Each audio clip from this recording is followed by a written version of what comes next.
1986. What did you do in Montreal, Mr. Friedman?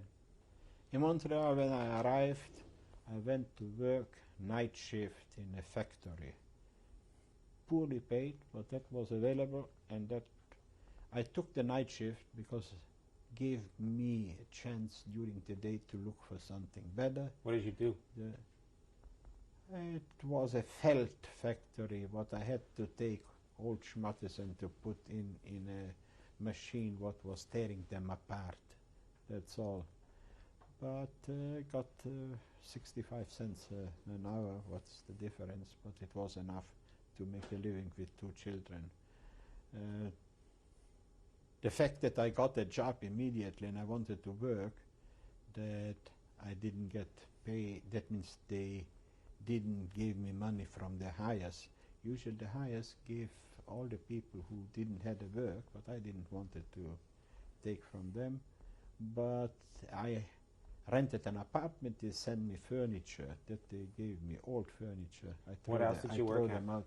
Then after, by January beginning 52, I found a job by a painter.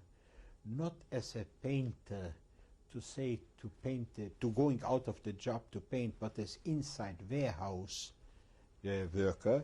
That means I have to prepare. Trucks are coming in the morning to supply the paint and everything what they gave me. I had to prepare it for the jobs every morning. During the day, then we were making our paints ourselves, so I had to make the paints. When I didn't have nothing to prepare, I make paints and so forth. And I was there by August or September. I realized even he paid me better, and it wasn't really a hard work. Okay, for that time, a young guy, nothing was hard and so forth. But I realized that that is not what I wanted. I figured I will work for a painter. That means I will learn a trade, and as a painter I can make double. So I was a painter, but still I couldn't learn a trade because they didn't send me out to the actual job to make painting, only to work as an inside warehouse man. But it was too late to change, because in end of August, when I realized that this is not what I wanted, it's no use to change, because that time painting is a season work. Once the summer is over, they send all the painters away. I figured that he was a big contractor painter with 200 people, so they had to supply them with material day in, day out. And even when it comes after the summer, he also kept 50 and you supply, and you don't change the warehouse man just around because you don't need him so. And special making paint was always, we have manufactured paint by ourselves. So how long did you stay there? So I figured I will stay there over winter, and the winter is ending, this starts the spring, I will go away. But I didn't have to wait long. By February somehow it became so slow that he didn't have a job. So he sent me away for a month or 6 weeks. But during that time I went looking around, and I found I had good recommendation. I said I worked for this and this company, and this company was a real painting company. So they didn't ask you more questions. Once you said you worked there, So you got a new job? I got a job. After a week they found out that I don't know nothing. They throw me, they gave me another, that means it's an association painting. Once you have these painting cards, which I still have somewhere, they told you, because all the painters called in there, they should send them painters, and so, and wherever they called, they send me. And everybody, the first couple, hold me for a week, for 2, then send me away, then again for a week and 2, till I found a Jewish painter who knew that I'm not a really painter, but during these weeks I learned already on the job. So till So you worked as a painter for a while? As a painter for a while. And then I made my own company as a painter with partners. We were 3 partners working for a company, and we make a partnership, and we made fairly good. We were working a lot, but we had good contracts, and we had good workers, and worked. And after a year or two being on my own in the painting, a friend of mine who was an importer came to me and told me, that was on Rosh Hashanah, 1956. I met him at Tashlich, you know, when you go out to the border. Mr. Friedman, I offer you a job. So I told him, today is Rosh Hashanah, but I see you tomorrow, and to work in the import company, in business. Anyways, the day after, I went to him, and he gave me a job. I accepted, because I figured it's much more intelligent to work in an import company than a painting. It's and working hard or whatever. How long were you there in the importing company? I was there for 13 years. And then this company, after 13 years, the company became a public company, Magnasonic Corporation. And once it became a public corporation, I felt I won't be able to stay there on number one. Number two, I wanted to move to Toronto. Even this company, the Magnasonic, had a filiale here in, a branch here in Toronto, and he told me if I want I can move over, but I figured that as a public company I will be a nobody there. Till if it's an owner, I can always speak to an owner, but once it's a public company, then so, and after 13 years you work already for a company, you say enough. So you came to Toronto? So I came to Toronto. Matter of fact, I didn't came to Toronto direct. A competition of this company called me. It's called Jutan Importing, the same thing, and they called me and they offered me a good salary. So I worked for them here in Toronto for 15 years. And after 15 years, another competition called me. I worked for them for 3 years. And it didn't work out really. And then I went to the company what I'm staying now, the Tile Corporation, which is the Reichmanns, and there I'm working in the order. That means in the order department I have a certain line what I have to see that these all orders, I should be getting the supplies from the manufacturer. So Mr. Friedman, as you've been talking to me about all these wartime experiences, what are you feeling inside? It's very hard to say, but that is the mainly what I want to bring out. I don't know what I thought, what my thinking were. What are you feeling now? What are you feeling now? That's, I have to go chronologically.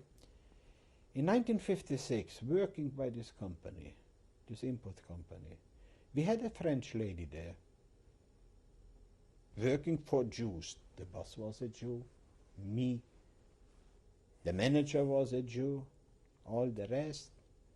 And all of a sudden in 1957, she told me, her name was Mrs. Lapointe, French lady, told me, I can't understand you Jews. You're working so hard. You are successful. She has seen, she was also there and see how the business is growing, tremendously growing. And you work, and she knew that the boss comes at 6 o'clock. I went every morning to Dublin, and right from Dublin I took a taxi and went to the business. 7 o'clock, I was there, and sometimes I met already my boss sitting there already and working. And we were working till 7, 8, 9, 10, sometimes 12 o'clock at night. So she noticed this all the thing, and she said, "You Jews, what you are working so hard? You are successful. You don't know that we will take all your houses?" So then I realized to think. But I wasn't thinking. On the spot, I answered her without. That time, you never heard this word, never again. I told her, never again somebody will take my child away from my house. Never again somebody will take my house. Before somebody will take me or my house, it will be burned down. I will put so much against that nobody will take it. I will get shot, fine. But not as we did in Europe. That will never happen with me again. That time in 1957, I started to think. What? When I said it, I wasn't thinking. It came out spontaneously. Maybe I was thinking before in this way, but I never get it out to speak about. And that was the first time where I started to think. How this happened in 1942, two Goyish 18 years boys came to parents, to Jewish parents, and told them, "Give me your daughter." And they let the daughter go with them. "Give me your son." Now everybody comes and everybody went. Like sheep to the slaughterhouse. And in 1942 that it happened so could be understood. We didn't know. We figured if I will put here again something, they will shoot me, how I will fight. I will somehow survive in Poland. Will work, will... But in 1944, how could this happen? That they can take 6 million Jews. There's a ghetto uprising in Warsaw, fine. And I came that time, in 1957, really I started to begin thinking that something went wrong with us, or with our leaders, or when I mean leaders, I mean my leaders, the religious rabbis who were my leaders. And I read a lot, or so forth. And I read that Jabotinsky warned already the people during the 30s what he foresees. What could have been done? The best thing would be uprising. That's the only way how we could avoid, not with all the rest of the things. And I got influenced also. Influenced when I was in 1942 in Budapest. There were the establishment, which were sitting on their places, nothing, they didn't miss nothing. And then there were the refugees. So I was with the refugees together, always. Because we couldn't find our places with the people, with the Hungarian people and Jews and so forth. We were always, you know, a clique together, refugee clique. Between these refugees was a rabbi. His name was Teichtal. And they noticed that this guy was a famous Chassid of Munkac, which was against Zionism, against everything what was even Aguda wasn't good enough for them. So finally, once they gave him over that he should say a speech on a Saturday night, Motzei Shabbos, and he said a speech. And in this speech, he revolted against his rabbis, and changed and said that we made a big sin, that we were against Zionism and against getting out, that we have to now to further to get out. And so, matter of fact, this guy wrote a book.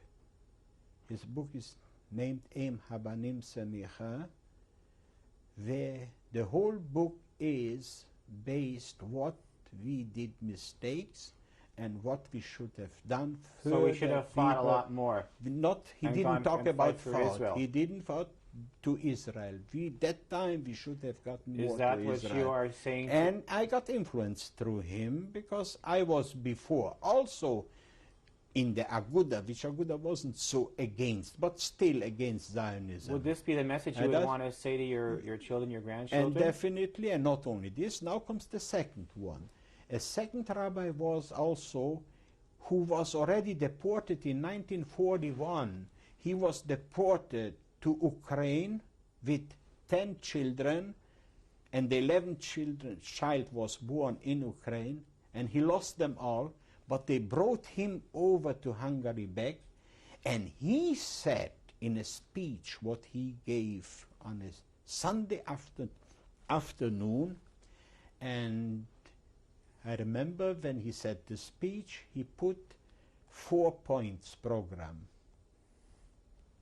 to get what we should do now in things. One was to further to go to Israel and to get out from there, and in case we Hungarian Jews will need it, we should be prepared and we should get ammunition. Definitely, it was the last sentence from his speech. Immediately he was thrown out, but they were afraid of this guy. He was called the Sobrancer Rov. He was also an anti-Zionist before. So you see, all these refugees, what had already experienced what goes on, they became already changed. But the establishment, the rabbis over there, they were still against, still furthering the old line. So that is what I want to say. Mind you, the establishment was so afraid of this orator, the Sobrancer Rov, that they immediately got him a certificate and sent him to Israel. So today we have Israel. Yeah. With weapons and so on. So how do you tie this in together? So we have that now. We have it now. And definitely that's why I figure never again that will be a Holocaust or slaughtering Jews in such a scale. First of all, the Jews even outside Israel are more sophisticated, like me outside Israel, and the same thing like the movement of Meir Kahane, which started in United States. Did you believe in that movement? Not necessarily that we need it here in the States right now, but it's good that somebody should talk about this, at least in some sort of a way. And that is what I felt. So in 1957 I built up, based on the influence of these rabbis during the war, which already changed their mind, and even more through, so that's why I figured, when I heard this lady said what she said, and that is what she heard in their churches and so forth, upbringing in Catholicism, they knew that everything what the Jews, she only repeated what she heard. She wasn't so clever to have something figured out by herself, but that was what they taught her. And that time I started to get my philosophy about what happened, and I definitely, if it should happen here, that somebody should come, one restriction, the first one, that you should wear stars, I would wear stars. I will not go against or rebel against. But when they will say, give me your children, definitely, or take you out, we take your house because you are a Jew, definitely I will burn down the house and I will not walk out of the house unless they, not live, only on my dead body. That's what I would like to find out. Mr. Friedman, thank you very much. Thanks. This is my wife, Trude Friedman, married already for 47 good years, and in Mirza Hashem for more to come. Thank you.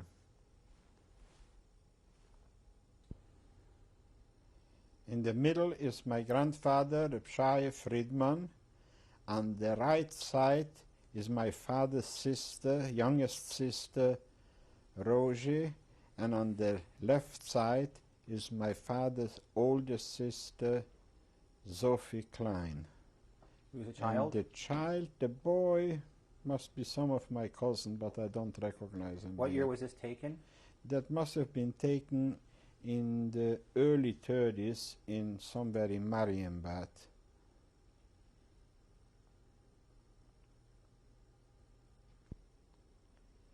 This is my grandmother, Yehudit Friedman from Topolchany, born Link. What year was this taken? That must be taken in the late 20s. This is my father, Reb Moshe Friedman from Bratislava. Picture was taken in 1942, already in Budapest, after he took off his beard, because he needed it for a passport. This is my mother, Malka Friedman. Picture was taken most probably end of the 20s in Luhashowitz.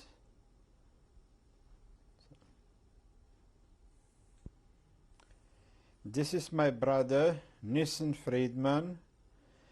This is taken out from a school picture, and it was most probably in the early 30s taken in Bratislava.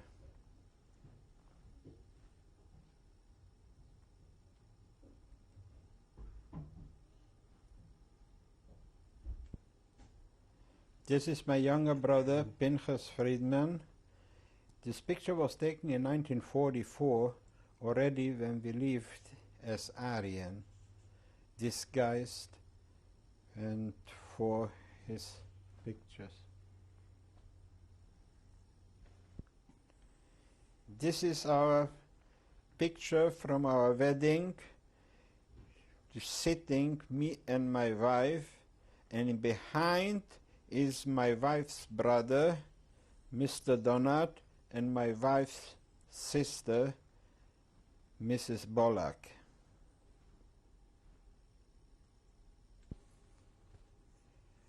So on this picture is my oldest daughter, Malka Friedman, recognized on the left side. On the right side behind is my son-in-law, David Lederer. In the middle is their son, Nissi. And in front of my son-in-law is his son Nachi, and sitting is her daughter is Fegi. Next to her is Shloimi, and in front is standing Hashi. When was this picture taken? Taken must be approximately, would say, in the late 80s, 87, 88. This is my daughter Hannah with her husband.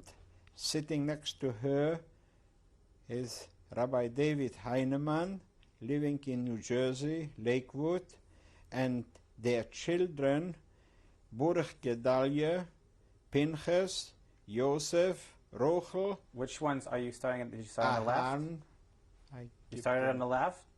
I didn't start. So who's in the left rear?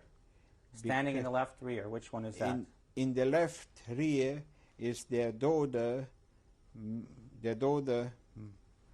Malka. No. And then next to her? something. Next to her is the son.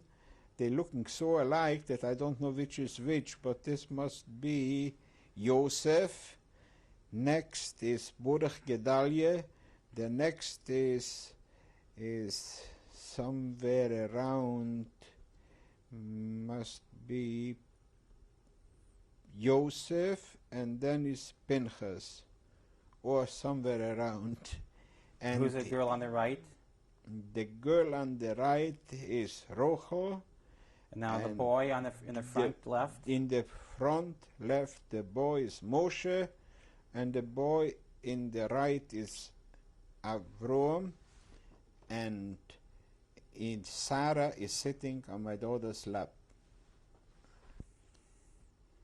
This is my daughter Sarah.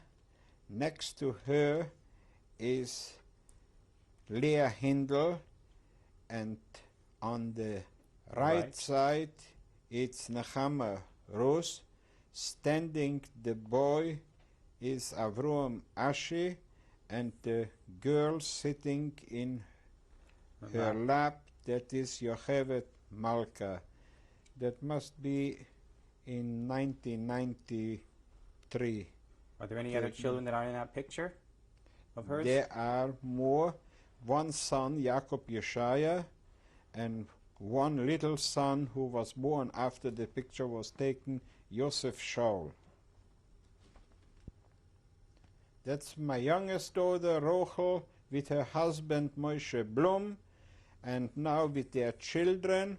From the right, we will say it's Jacob, then the girl Malka, and Chanoch, and Nissan.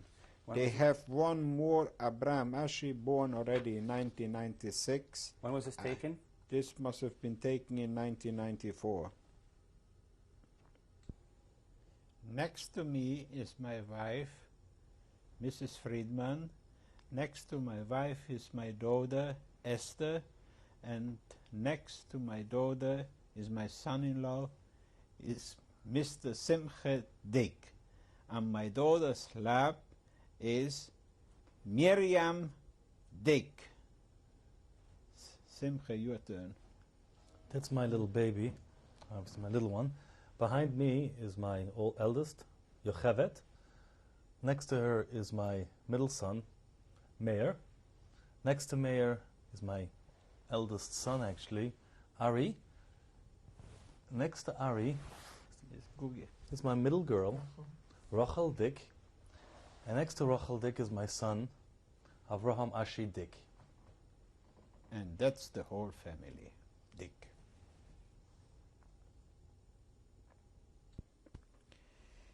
This is the picture of my son Moshe with his wife Naomi, and will mention now on the right side is his first son-in-law Shmuel Heinemann with his wife, my son's oldest daughter Simcha Rose. Next to her is my son's wife Naomi and my son Moshe. Next to my son on the left side is Yehudis, her third daughter, and two boys, Avram Hashi and Avina. Which one is Avina? Avram Hashi and far left. In the front row sitting is his second son-in-law, Joseph Kovel. Next to him, his bride, which is my son's second daughter, Miriam. And on the right side is standing Shemuel, my son's son, and his daughter Malka. And on the left side we have Razel standing. In front is two little kids, which with the names, which is Elisheva and Nissen. And that is approximately all what